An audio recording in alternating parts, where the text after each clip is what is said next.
这里是缅甸北部，我生长的地方。欢迎来到我的世界，我娇贵的小公主。可是我不会突然搞个民国军官 cos 转场的，毕竟我们是正经频道。虽然能一直看我视频的人多半也不是什么正经人呢。总之，随着这句小说台词突然的走火，缅甸北部的各种罪恶与污秽也渐渐的进入人们视野。然而这些事情就如同年初缅甸突然发生的政治巨变一样，并没有太长的热度。回忆大约10年前的果敢义勇军事件，好像也是来得快去得也快。缅甸这个国家似乎一直都是这样，总会发生一些冲击力很大的事情被我们想起，然后又迅速的被忘记，仿佛一个总是不说话却在家里发出奇怪声音的怪邻居。今天我想做一期视频关于这个怪邻居的简史，希望这个视频的热度不会像他一样降得太快。这里是巫女花散里，一个演绎历史传奇的频道，记得点赞哦。缅甸是东南亚大陆上最大的国家，自1989年起正式被称为缅甸联邦。这一名称的改变可以看作是执政的军政府试图消除缅甸的语言文化隔阂，因为进入当代之后，缅甸在民族包容、文化交流、文学统一和国家认同上都有很大的问题，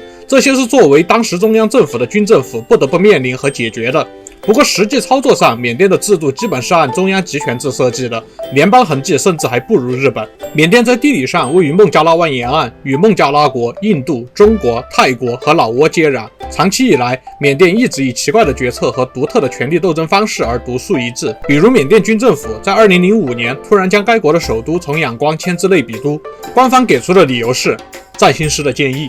而且实际上，缅甸海军甚至曾经求购航空母舰，在当时也被认为是缅甸军政府的一个奇怪决策。国际上也一直有缅甸和朝鲜合作开发核武器的质疑声音，这些都让缅甸有一个奇怪国家的形象。当然，更多的形象还是大屠杀、混乱、军阀割据以及军政府独裁。当然，缅甸不可能一直都是现在这种糟糕的样子，与许多东亚和中亚的国家一样。考古证据表明，人类作为种群在这片土地上的生活历史非常悠久，智人的记录甚至可以追溯到公元前11000年。在距今大约5000年前，伊洛瓦底江地区的缅甸人已经开始生产青铜器和种植水稻。到公元500年左右，缅甸开始进入铁器时代。而缅甸的第一个城邦是在公元前200年左右由皮尤人建立的，皮尤人也被认为是这片土地上的第一批真正的居民。皮尤人与印度的贸易带来了文化和政治规范，这些规范与佛教在缅甸的传播相辅相成，互相促进，逐渐形成了缅甸文化的雏形。然而直到公元9世纪，经过痛苦的领土争夺战争和外来威胁，缅甸人才开始产生组织到一起的需求。公元10世纪左右，一个新生的城市逐渐发展起来，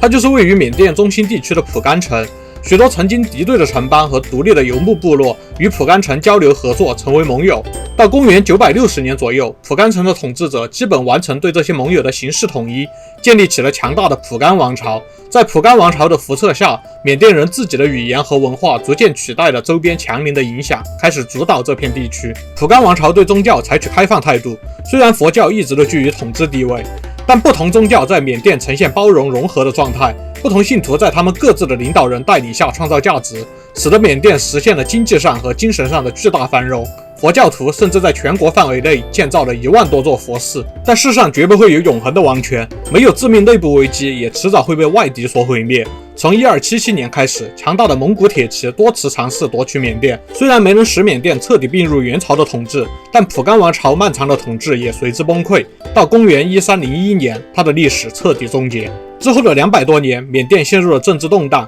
掸族人接管了蒲甘王朝退去后的中部地区，但控制力大不如前。整个缅甸逐渐划分为2个大的势力地区，沿海的汉塔瓦迪王国势力范围，也就是白骨王朝，和中北部的阿瓦王国势力范围，也就是阿瓦王朝。最终在1527年至1555年期间的吞并行动中，掸邦联盟中出现的东域王朝统治者德邦瑞迪纵横捭阖，充分利用了以上2个王国以及暹罗的阿育陀耶王朝和西方的阿拉干支持者之间复杂的关系，连续击败实力远远强于自己的汉塔瓦迪王国和阿瓦王国，最终由他的子孙吞并了汉塔瓦迪王国和阿瓦王国以及阿育陀耶王朝，完成了对整个缅甸的统治，并一度吞并了暹罗，也就是泰国。之后，东於王朝对缅甸的统治持续了200年。尽管是苦难的几百年岁月，缅甸的文化在这一时期还是得到了极大的发展。由于长期的分裂，中北、沿海、西部3个地区各自发展出了独特的文化分支，同时3个集团又有着共同的文化归宿。3地的学者和工匠都创造出了伟大的文学和艺术作品，这些作品一直流传到今天，形成了璀璨的缅甸文化。18世纪中期，贡榜王朝取代东於王朝统治缅甸。连续的统一王朝与和平使得缅甸人重新有了共同国家主体认同，他们在贡榜王朝的领导下重新团结起来。但可惜的是，贡榜王朝并不是一个长命的政权。在1824年到1826年的第一次英缅战争中，贡榜王朝输的就剩一条内裤了。曼尼普尔、阿萨姆、泰纳瑟林和阿纳甘均被英国占领。30年后的1852年，第2次英缅战争爆发。这次战争让贡榜王朝把仅剩的那条内裤也输了出去，英国人完全占领了下缅甸。又过了30年的1885年，第3次英缅战争爆发，连内裤都不剩的贡榜王朝终于把自己也输了出去，英国完全吞并了缅甸。在英国的统治下，缅甸的代理政府虽然试图保持他们的影响力和文化存在，不过缅甸的社会、经济、行政和文化规范还是遭到了重大破坏，以至于进入新的内乱时代。虽然在1937年受到咄咄逼人的日本的影响，英国已经将缅甸改为自治领。1942年，在日本的支持下，昂山将军率领缅甸独立义勇军同英国殖民者作战，并赶走了他们。但是日本人同样在缅甸犯下了种种罪行，缅甸实际上并没有摆脱殖民地的悲惨命运。到1944年，轴心国已经败相毕露。当年3月，驻缅日军遭到重大打击，昂山将军果断调转枪口，对日本人发起了卫国战争。然而即使如此，1945年世界反法西斯战争胜利时，英国人并不承认缅甸的独立，并且以维持稳定为由，增加对缅甸派兵，缅甸再次沦为英国的殖民地。不过此时的缅甸人已经在战争中被武装起来，已经有了反抗殖民者的力量，而且昂山将军四处奔走劝说各族领导人，缅甸人于是团结起来，共同为了独立作战。宾农协议成型之后，各族领导人都保证加速使缅甸成为一个统一的独立国家。终于在1948年1月4日，缅甸正式成为一个现代独立国家，由苏瑞泰和吴鲁组织政权。不幸的是，昂山将军已经于前1年被暗杀身亡，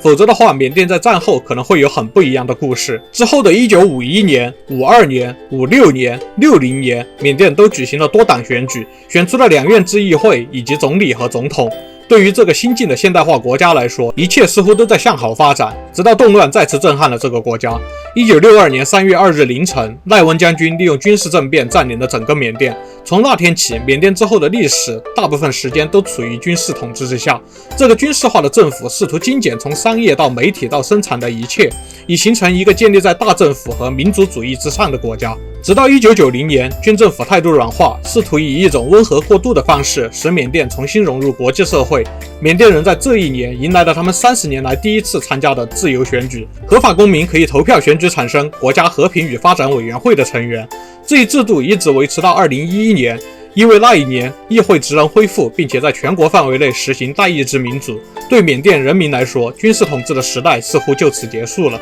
2015年，很多缅甸人经历了人生第一次大选。全国民主联盟在2个议会中都获得了多数席位。吴廷觉成为62年军事政变以来缅甸人的第一个非军事总统。实际上，显然缅甸人的票是投给了昂山将军的女儿昂山素季，但是因为大选本身是与军政府妥协的产物，以规定如有直系亲属为外国籍则不能参选的方式规避了昂山素季的当选，并且双方约定议会政府在军政府之外行使职能，军政府则主动逐步的退出非军事领域。2016年，一个实际行使总理职能的被称为国家顾问的角色被缅甸新政府设立，由昂山素季担任。议会和军方都为这个决定背书。虽然在这之后还是发生了罗兴亚人事件这样的事情，但是整体而言，缅甸在逐渐向融入国际社会过渡。